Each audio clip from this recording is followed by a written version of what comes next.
irmãos, graça e paz a todos. Estamos aqui para mais uma super dica de leitura. E antes que eu comece a falar dessa obra, eu gostaria de pedir perdão a vocês aí pelo barulho, né? Estou gravando aqui. Hoje é dia 31 de dezembro de 2020, o último dia do ano de 2020. E a rua aqui está um pouco movimentada. Na verdade, estava pior o barulho, né? Agora que diminuiu. Por isso que eu estou gravando esse vídeo aqui. Então, perdão aí, me perdoe, né, se por acaso o barulho aí aumentar. Ok?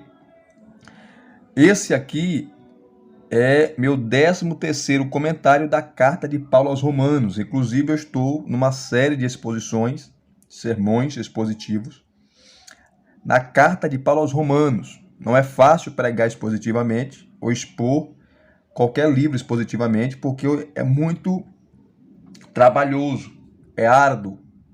Quem trabalha ou quem prega expositivamente, ou quem trabalha os textos ou os livros expositivamente, sabe daquilo que eu estou falando. Não é brincadeira não, é muito estudo, muitas anotações, né? Consultar dicionário, ver qual a posição se encaixa melhor, principalmente nos textos mais complicados, mais difíceis, pegar as traduções da Bíblia, né? Comparar uma com a outra para ver qual a melhor tradução, enfim.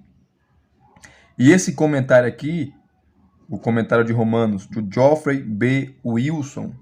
Geoffrey B. Wilson, ele é um pastor batista reformado, tá? Um teólogo também, e ele escreveu uma série de comentários do Novo Testamento, tá? Partindo de Mateus até Apocalipse. Nós não temos todos os comentários dele traduzidos para o português. Nós temos esse aqui, Romanos, e eu vi também a primeira e a segunda carta aos Tessalonicenses, né? Eu não sei se tem outros, eu não pesquisei, não fui atrás, não sei se tem outros livros comentados, ou melhor, traduzidos para o português, né, dele. E ele é um teólogo bem embasado, coeso, consistente, tá? Ele tem uma erudição fantástica, a compreensão do texto fica muito melhor com seus comentários. E ele comenta aqui, versículo por versículo, capítulo por capítulo. Ele tem aquela sensibilidade teológica, se é que eu posso falar assim, para expor o texto, para explicar o texto. É um comentário maravilhoso, maravilhoso. Geoffrey B. Wilson é muito conhecido, né? Muito conhecido por esses comentários. Espero que futuramente a editora PS, que lançou essa obra aqui, venha traduzir todos os comentários dele, né, do Novo Testamento, que será de grande importância para nós aqui no Brasil, né, principalmente para nós que não falamos inglês. Nós não falamos inglês. Eu não falo, né, e tem os melhores comentários ainda, tanto do Antigo Testamento como do Novo Testamento, ainda não foram traduzidos. Né? Muitos comentários aí excelentes, exegéticos, ainda não foram traduzidos. E abrindo aqui para vocês verem essa maravilhosa obra, tá? É uma obra simples, tá? Ele foca mais nos comentários, né? O sumário é muito simples também, mas o conteúdo é maravilhoso. O importante é um conteúdo.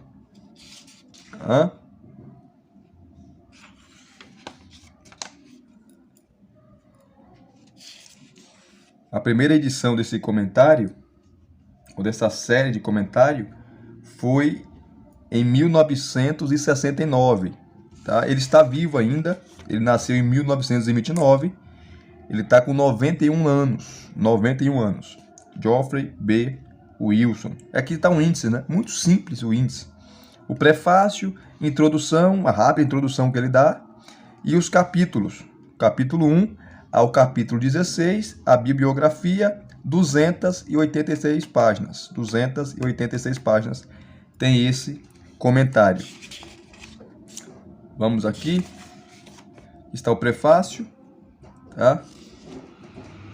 Ele usou como padrão para esse comentário, os comentários do John Murray, que eu tenho aqui, que eu já apresentei para vocês, já faz um ano já, comentário de Romanos, né?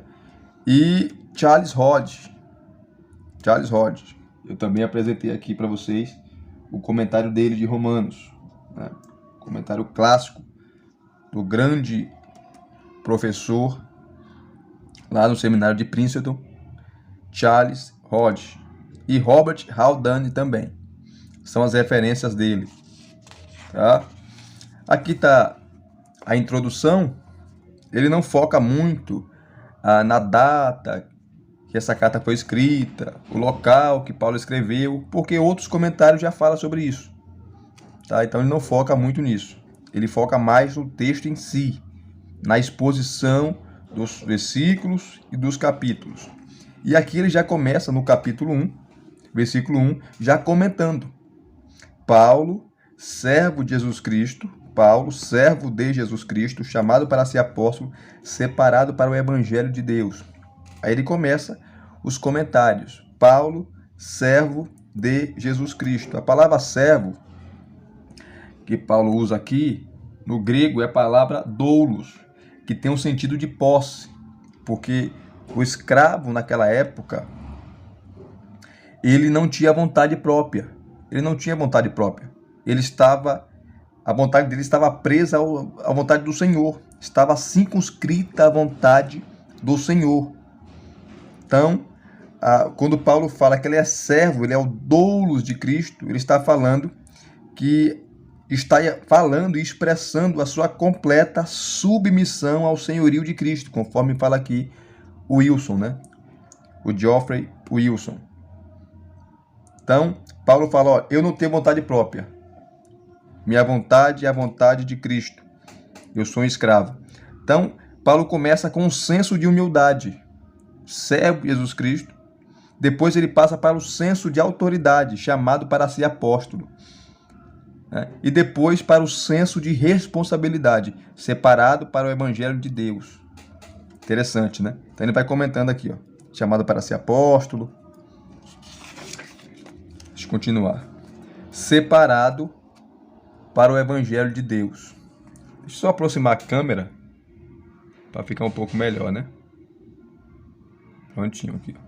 Então, separado para o evangelho de Deus. Aí vem o versículo 2. Ele não divide em perícope, ele vai comentando, né? Versículo por versículo. O qual antes havia prometido pelos seus profetas nas santas escrituras, que é o versículo 2. Aí ele vai comentando, tá? Versículo 3. Acerca de seu filho, que nasceu da descendência de Davi, segundo a carne. Aí ele vai comentar. E sempre aqui embaixo vai ter algumas notas de rodapé, conforme vocês estão vendo aqui. Deixa eu correr aqui, mostrar para vocês aqui, ó. Deixa eu pegar o capítulo 9, né? Que é o capítulo mais polêmico para alguns, para mim não, né? Da carta de Paulo aos Romanos, que é o capítulo 9, tá? Onde Paulo vai falar sobre a eleição de Israel. Capítulo 10, rejeição. Capítulo 11, redenção da nação de Israel. Paulo é o único apóstolo do Novo Testamento, o único escritor do Novo Testamento que trabalha essa temática. Ninguém trabalha a Israel como Paulo no Novo Testamento. Por isso que a carta de Paulo aos Romanos é a carta mais importante, né, do Novo Testamento. Que está... vamos lá.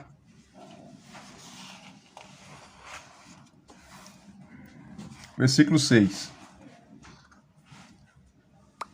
E Paulo fala aqui, ó. Não que a palavra de Deus haja falhado, porque nem todos os que são de Israel são israelitas. Aí ele vai falar assim: a razão pela qual a rejeição de Israel não envolveu falha da parte da promessa divina é que a promessa não foi dirigida meramente aos descendentes naturais de Abraão, porque nem todos que são de Israel são israelitas, isto é, nem todos os descendentes naturais do patriarca são pessoas verdadeiramente pertencentes a Deus, unicamente as quais pertencem propriamente às promessas. Ele está citando aqui, ó, Rod, no seu comentário, né? Que eu tenho aqui o comentário de Charles Rod, de Romanos. Tem a passagem também de Isaías 55, versículos 10 e 11. Versículo 7, olha. Nem por serem descendentes de Abraão são todos filhos, mas em Isaque será chamada a tua descendência.